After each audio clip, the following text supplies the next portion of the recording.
And today I will preach about.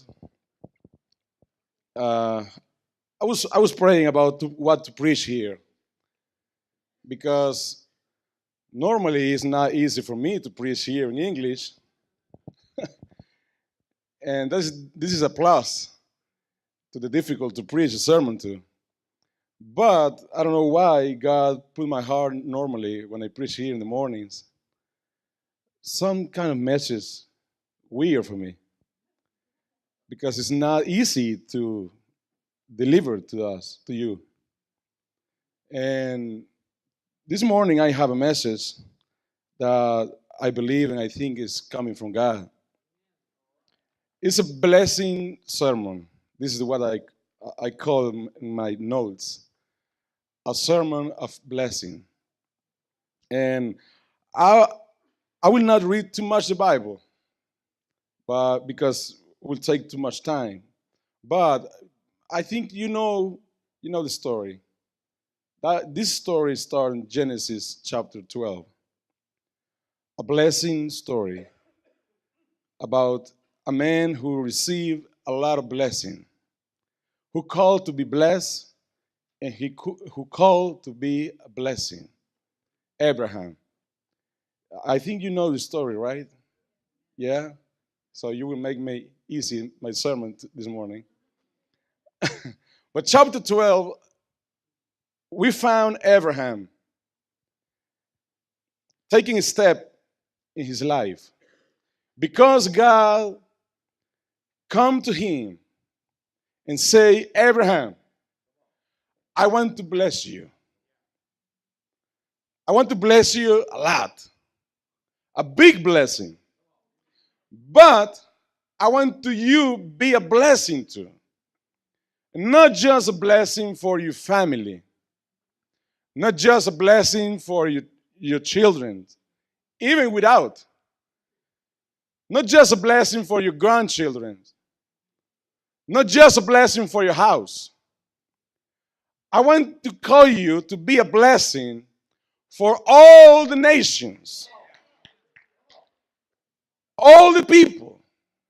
And chapter 12 of Genesis start you and my salvation story. That blessing is my blessing today. That blessing in Genesis chapter 12 is your blessing too. And we need to recognize the big blessings because we are blessed. I don't know if you are blessed. Even with or without whatever you want or whatever we need, we are blessed. If you and me still breathing, we are blessed. One more day is a blessing. We normally complain a lot, you know? Did you complain sometimes? Me too. A lot, maybe.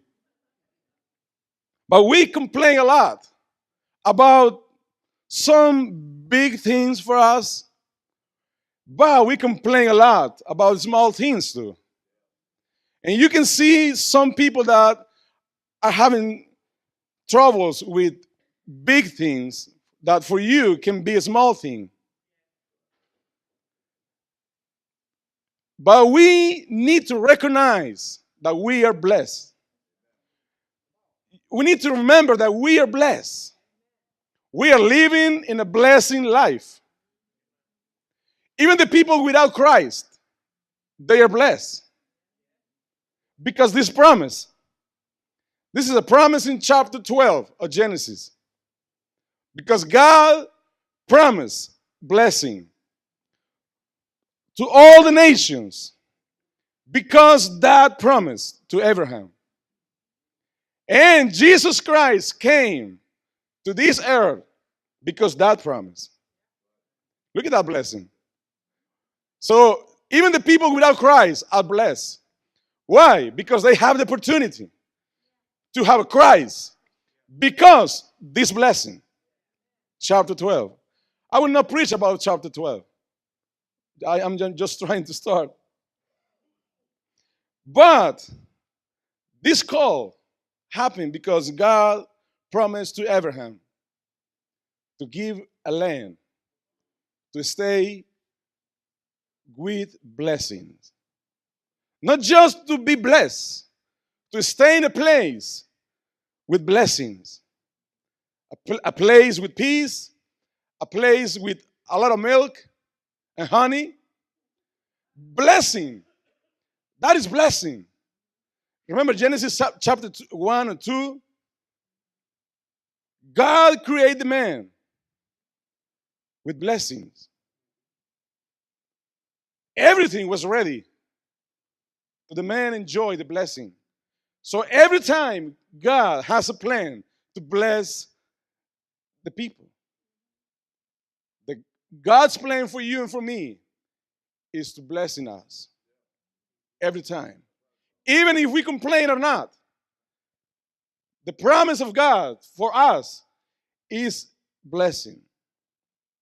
Blessing the people, blessing the church, blessing the family, blessing to everybody who say, Lord, thank you. So we are blessed to stay alive. In Genesis chapter 12, Abraham was 75 years old, blessed, without children, but blessed, with a lot of workers for him, a rich guy, really blessed. If we call the blessed as our own way, you know how you call blessed? A blessing? You know how you call a blessing? Maybe we can call a blessing a new car. We can call a blessing um, a good job. Oh, it's a blessing. Oh, yeah, it's a blessing. But Abraham was blessed on that way. A rich guy, good job, a lot of workers, a big house, but had a problem. All that blessing will be for a servant and not for somebody of his family. So when he look at that scene, he think about it, he say, oh, I need to be blessed because all these that I have will be not for somebody from my family. So I was thinking in Abraham, the need of him to be blessed. He didn't recognize and he didn't say, oh, I am a blessed man.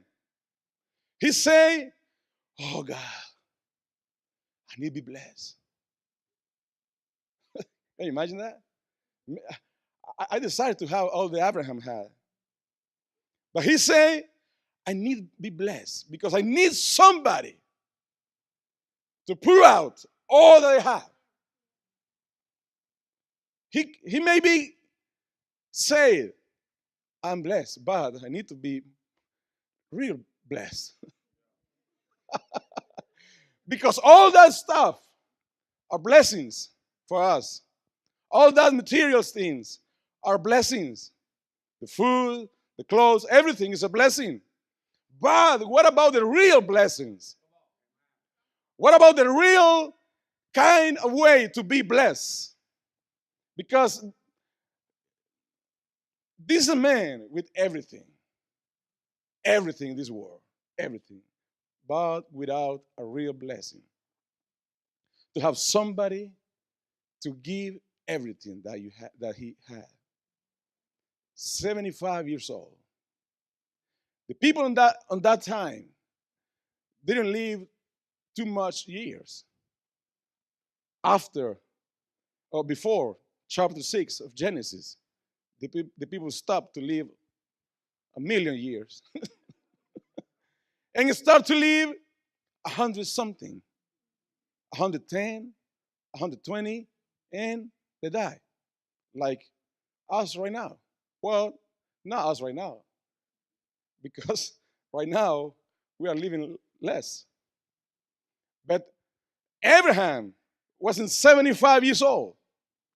Look at that, because this is important for me to tell you. 75 years old. He felt old, but blessed.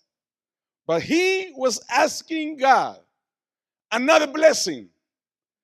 Even in that age, he was not ready to die. He was worried about to die without a real blessing. Can you imagine that? He was really worried, desperate worry about to die without a real blessing. 75 years old. Genesis chapter 15. Abraham received a word of God. In chapter 12, God say, I will bless you. You will be a father of nations, father of generations. A lot of people were born because of you. And I can imagine Abraham thinking, oh, this is my desire too. But 75 years old, I think it's too late. But chapter 15 is another promise. Not just to be blessed, and not just to have a blessing, but to have the real blessing that he was asking God, a child. God say, you will have a child of the promise. And God did this promise. He say, your generations will be as the stars of the heaven. That means not just one child. That means a lot of people behind Abraham. A lot of people. Just because one child. We normally measure the blessings. Depends of our eyes. But the blessing of God is measured not because our eyes, because his eyes. He was seeing a lot of people, generations, people as the stars of the heaven behind Abraham. And Abraham was just asking for one child. And God's promise say, you will have a child. Look at that blessing. I don't know about you, but for me, my Hispanic culture is to have a lot of child. Oh, a big family. We have a family here in the Hispanic church, actually, that they have, the mom is coming, and she has 12 children, and 11 are coming to the church. 11. I can imagine that. My dad had 18 brothers. Can you imagine that? And I was trying with Susie to have one. I was expecting 3, maybe, to be, generous with us. 3. But at this point, God just decided one. One for us, for Susie and me. And some people ask me, sometimes say, Pastor, what you did with your house in Honduras when you leave? I say, well, I just stopped to pay the rent. And they ask me again and say, you didn't have a house? Oh, no. They say, why? Well, because with Susie, we did a commitment to don't have debts in Honduras. Because we knew that we had a call to do somewhere. So we decide, since the first day that we got married, we say no debts. Because we need to be free, like the song, right? Free to go whatever God decides. But trying to have a baby, maybe we pay 1 or 2 or 3 houses. a lot of money, I can tell you. But we have a blessing, one child. And I was asking God to give me one child. That is enough for me. Yeah, my dad had 18 brothers, but one child is enough for me because I was desiring a blessing, a real blessing. I don't know what kind of blessing you have, but we need considerate the real blessings that we have. But let me time to tell you why. Genesis chapter 17, verse 17. God came back again to Abraham 5 chapters later and say to Abraham, next year. Oh, that's a good news. Next year, you will have your blessing. But you know what happened? At that point, Abraham waited 24 years. 5 chapters means 25 years of waiting. Some of us are not willing to wait too much. 20, 24 years to wait for a child. Oh, to wait for something. 24 years. Even if it's a promise from God. We didn't wait too much. Or we don't wait too much. Or we are not able or willing to wait too much, maybe. Abraham had 75 years old. Maybe somebody with that age can say, oh, no, 24 years more? No, it's too much to wait. Maybe so. I don't know. I'm just trying to imagine. I'm the half of that age. Even I can desperate to wait 24 years for my blessing. But God said a word of promise. And that changed everything. With a God's word changed everything. If God promised something, that will happen. Now, maybe in our time, but in his time, maybe Abraham was worried about what happened if I die before. He will not die before because the God's promise. He promised a child.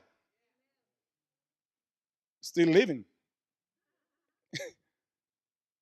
So, God said next year, Abraham had 99 years old on that verse.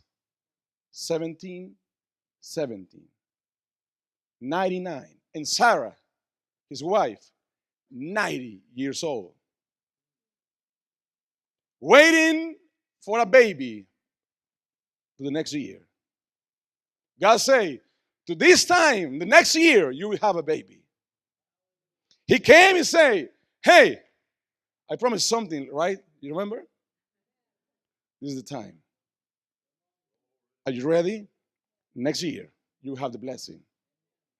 And Abraham laughed. Like you and me. Come on. Next year, maybe I will be in the cemetery. Yeah, you know, my wife's grandmother died the same day of the flood here. And we were deciding to she is still alive until we can go to Honduras and see her. But she died here. She died during we stay here with 95 years old. And every day we were counting. And I asked her, I said, how's your grandmother? Every day, every month. Because in that age, every day count. Every second, every minute count. You know, they can die right now on that age. Yeah, it's normal. It's not just deciding to die, but it's normal. We are human beings. But God said next year you have the blessing. The blessing that you asked me. And the blessing that I promised you. You have the blessing. Next year. Be ready. Next year. 9 months after today. You have a blessing. And the Bible says that happened. 1 year later, Isaac came with a mom of 91 years old and a dad of 100 years old. When God made a promise, He will do that. He's not a liar like us. Are you a liar? Oh, check your life. Yeah, check your life. We may be a liar. We lie to the kids a lot of times. We say Santa came with the gifts. We are a liar.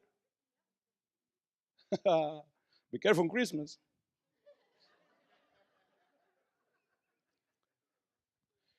And I can imagine Abraham and Sarah enjoying their blessing. Did you enjoy some blessing? Are you enjoying some blessing? I'm enjoying my blessings. And I can imagine Abraham enjoying his blessing. So he can think maybe just in Isaac and not all the things that he will give to Isaac. He was crazy maybe. Oh, my son, this is my blessing. Do you walk with your children or your grandchildren saying, hey, look, this is my children. Isn't that beautiful? Look at my grandchildren. Oh, it's pretty. Look at that. Nobody can tell something against your children. Nobody can say something against your grandchildren. Nobody. Because that person will know you. So Abraham was enjoying his blessing and Sarah too. But something happened in chapter 22. And this is my message for this morning. I was just trying to introduce you something. And God came back to Abraham and say, chapter 22. Well, you can help me with the scripture maybe. I will try to read some. Chapter 22, verse 1.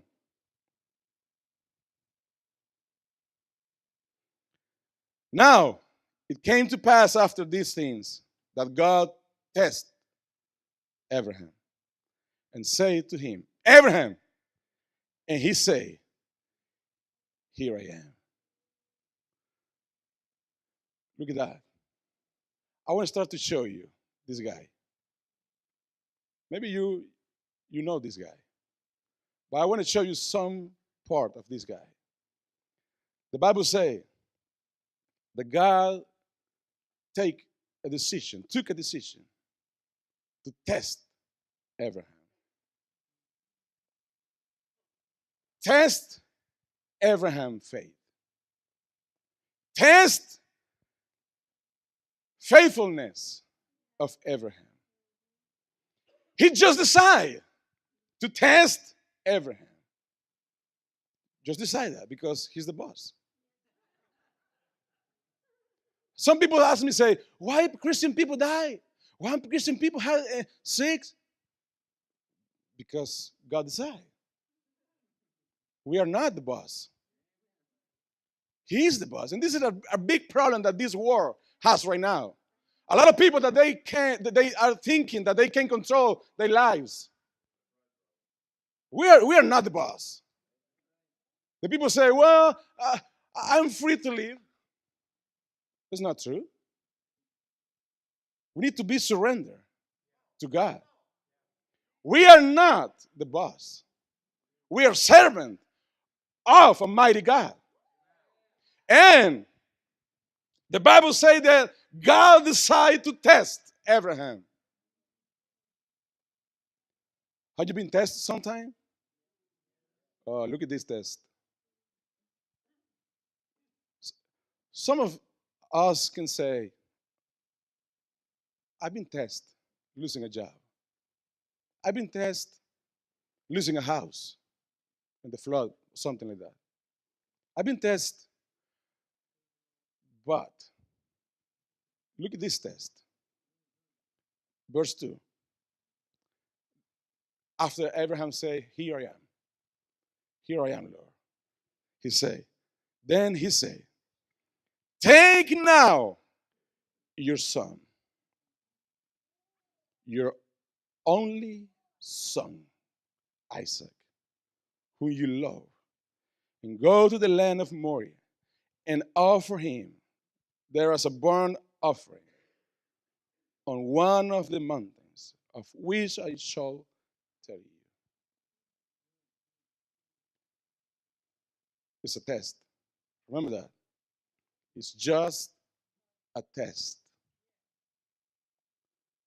God tests Abraham's heart, Abraham's faith with the blessing. God many times will test our faith, our heart, with the blessing that He gave us. How you deal with your blessings, how you handle your blessings. Because we think that the blessings are completed for us, and we are the owner of the blessing. The blessing came from God, and He can take it whatever He decides. Whenever He decides, He can take it. It's the blessing that we receive from Him. And He tests Abraham. And He said, Hey, take your son, your only son, just one. It's not just my Hispanic brothers. But even with 12 children, decide for that is really hard. But if you have just one, just the only one, and God say, Hey, take your son and kill him. Why, Lord? Because it's a test of you. I'm testing with the blessing that I gave you. Some people, the blessing makes sick. What I mean? Some people were asking for a job, a good job. When the job comes, go away of the Lord. This is what I say, the blessing makes sick. Some people ask, even for a child. When the child comes, they start to go too much picnic and less church. The blessing makes them sick. And some of you are maybe seeing me with angry face. But it's impossible to have a real Christian life without to be tested. With a real test that includes to be willing to do a sacrifice. In Luke verse 7, but Isaac spoke to Abraham, his father, and said, My father. And he said, Here I am, my son. Then he said, Look, the fire and the wood, but where's the lamb? Where's the lamb for a burnt offering? Where's the lamb? Verse 8, and Abraham said, My son, God will provide for himself the lamb for a burnt offering. Look at that words. Look at that guy. Look at Abraham. The blessing, he recognized who gave him the blessing. And he was willing to kill his only blessing. Can you see that? He was ready with a knife to kill his bigger blessing. He was worried 25 years, well, more than 25 years at this point, almost 40 years ago. Worried because all his properties, all his stuff will be for a servant. And he was asking a child. And God say, I will give you a child who'll be father too, like you, of the nations, generations. You will be blessed, and you will be a blessing for all the nations. I will give you a child. So now God is asking to Abraham to sacrifice his blessing. His blessing. Some people say, no, no, no. It's my blessing. Oh, it's my blessing. And look at Abraham hearing a conversation with his son. Father, where's the lamb? I think we are almost ready. The fire, the wood, but where's the lamb? And Abraham said, don't worry, my son. God will provide. But if not, if not, if not, he was ready to take the knife and kill Isaac. He was believing in God, but he was willing and ready to kill his only blessing. And look, verse 10. And Abraham stretched out his hand and took the knife to slay his son. He was ready. He was not joking. He was not making a television show. Look at that. He was not a showman. Because he said to the servants, Abraham, he said to the servants, say, hey, wait here. Stop here. This is the point of the path that I just need to go with my son.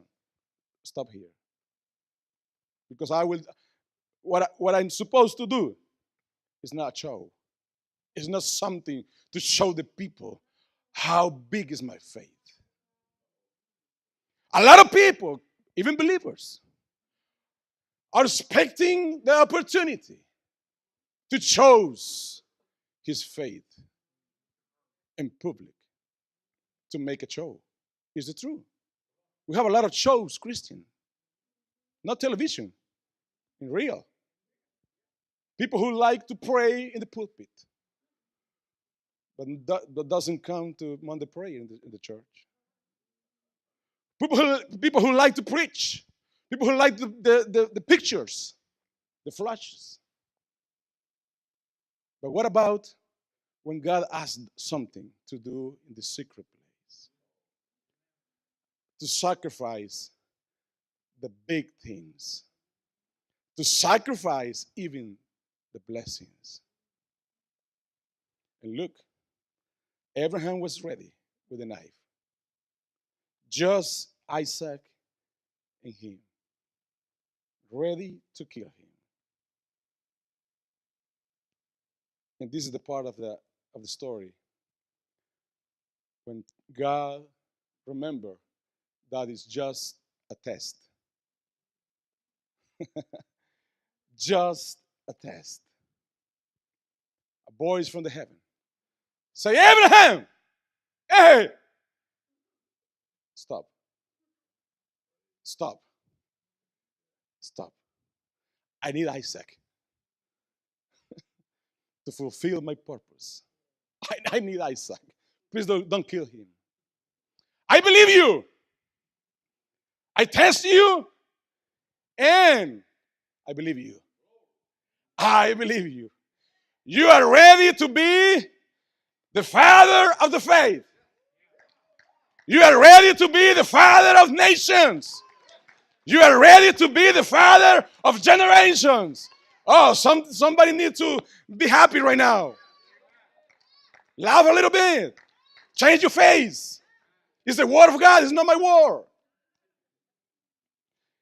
And God stopped the sacrifice. He put his hand. He said, hey, stop a little bit. I have the lamb.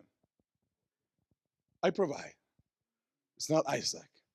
Isaac was just a test of your faithfulness, of your faith, of your heart. Probably 110 years old. He was ready to kill his only son. Because what? God said, give me your son as an offering. What are you willing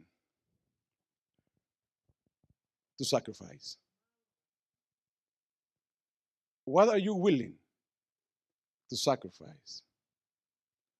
Are you willing to sacrifice the big things to God? Are you ready to sacrifice even your own life?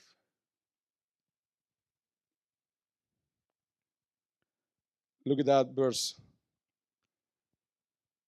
17, chapter 22.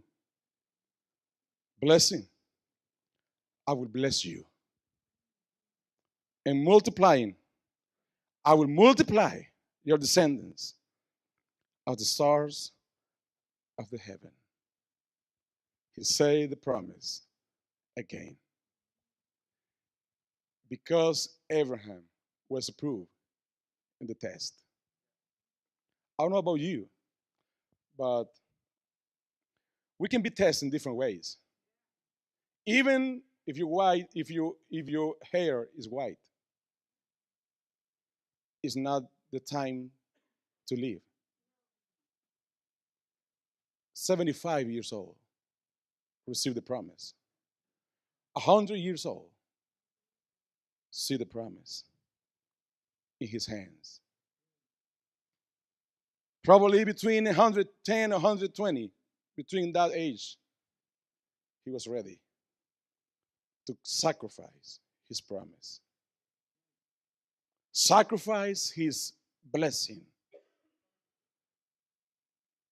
I remember, it's not the same story, but it was a sacrifice for me and for my wife.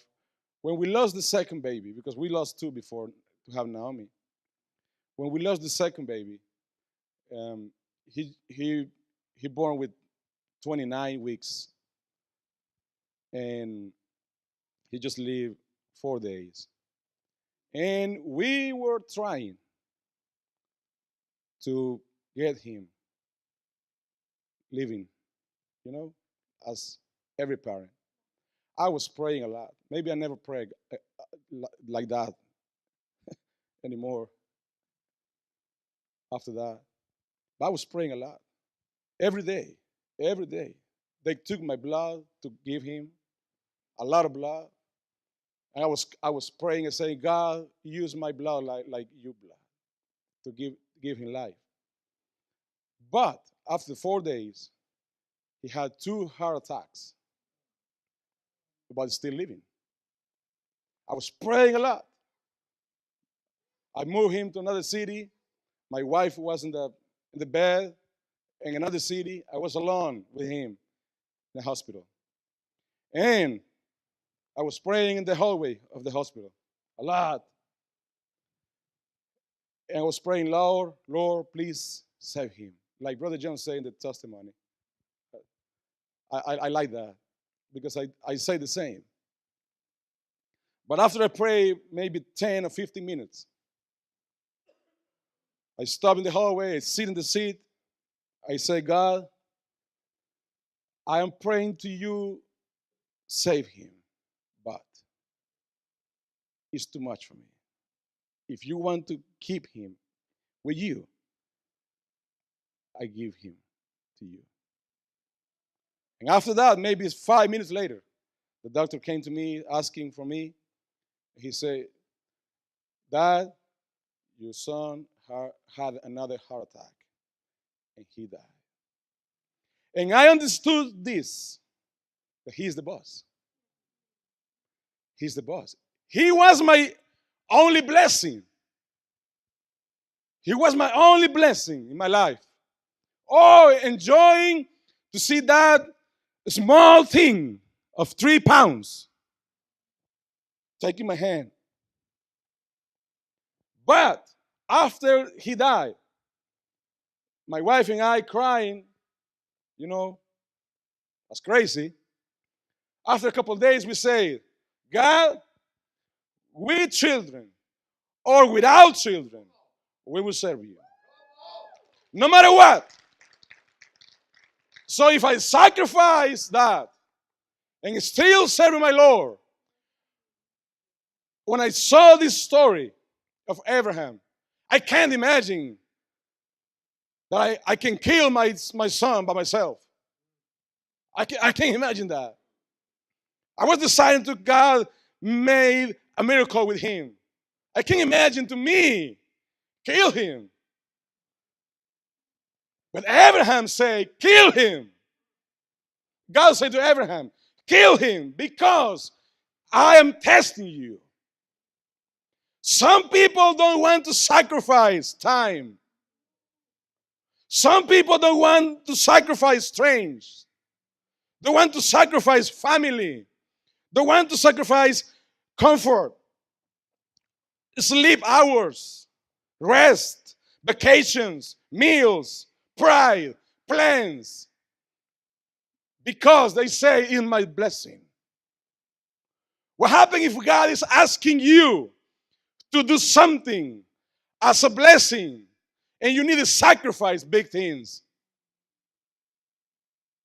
It's not too late. And you are not too old to sacrifice something else.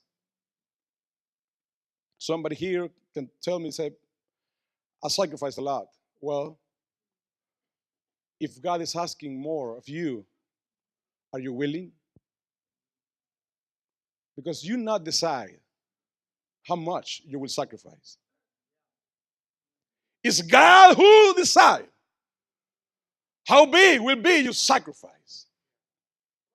Because it's Him who decides how big will be your blessing. It's not you. It's not me. Nobody can decide how big will be the blessing. Just God. He is the boss.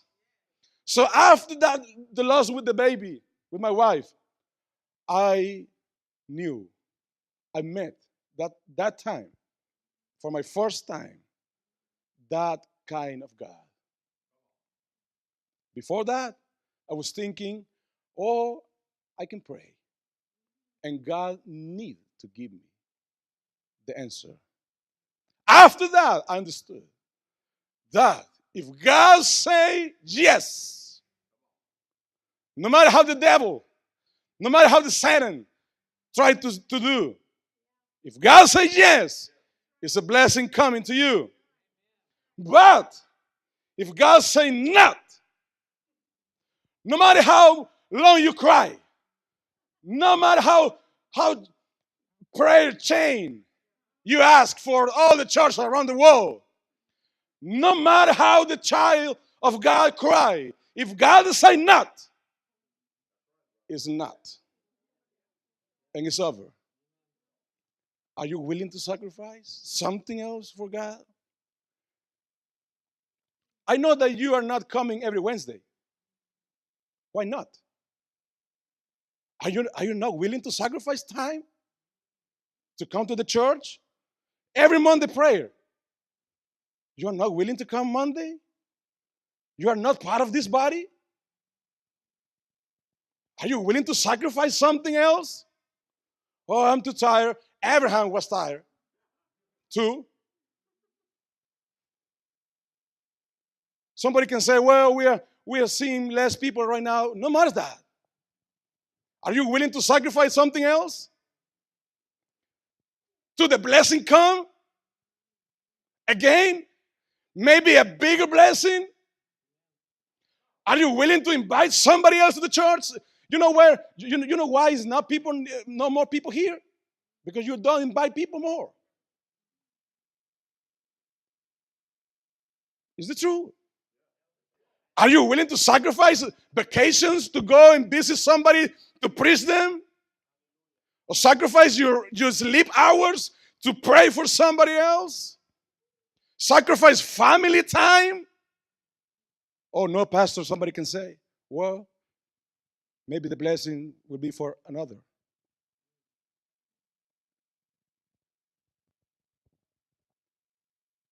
What is you willing to sacrifice something? Somebody can say, well, I have too many years being a Christian. Maybe you are the half of my age being a Christian. Maybe true. But if you're still alive, you need to be willing to sacrifice something else. If not, you're grown. Is it true? It's true. Where's the people that we will show the love of Christ? Are you willing to show them Christ?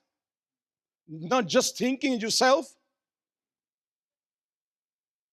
A lot of people are making complaints with the cashier in Walmart or some other place. Making complaints about their rights.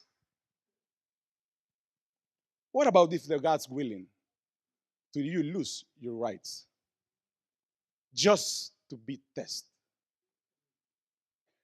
Sacrifice something to choose God, your faith. My faith. I'm here in the United States with my wife. And it's not easy, I tell you. I'm not Abraham. I'm not Apostle Paul. Oh, they are big guys. I'm not, I'm really short. Really short. Maybe you too. But I know what the sacrifice means too. Maybe you too. But God is telling you and telling me, are you still willing? Or you stop to be willing? Or are you trying to wait for somebody else do whatever God is telling you to do again? What are you willing to sacrifice? Because we can enjoy Abraham's faith, but what about our faith now? What about your experience in God with the years? Still willing to do something with that experience? Something else? To preach the new generation? To come to the church again? Abraham chose his wife's son. Look at that influence. Remember that? No? He chose that word.